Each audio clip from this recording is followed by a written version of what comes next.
ayun po sa lahat po ng mga nanay, unang-una kay Nanay Marlene Baliber, sa aking kapatid na si Nars Ay, sa aking manugang na si Rika, sa aking hipag na si Michelle, sa aking kumari na si Maring Bolet, Maring Dindel, Maring, hindi ko alam yung nanay ni Rika kung ano ng pangalan.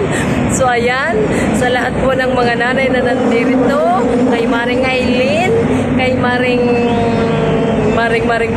lahat ng aking maring, nakalimutan na, kay Maring Marlene, kay Tia Una, sino pa nga ba?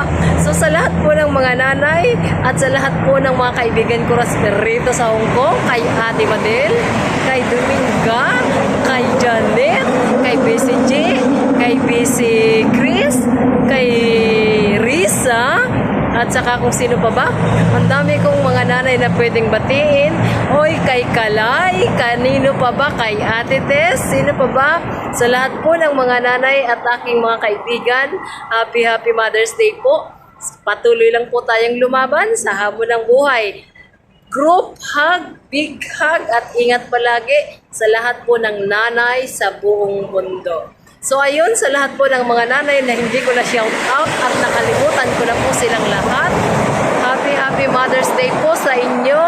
Bye everyone, and this is me, Inday Maria, nagsasabing, laban lang po mga nanay.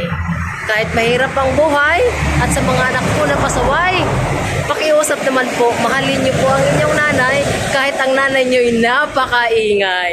This is me, Inday Maria, nagsasabing, laban lang po mga nanay. Bye!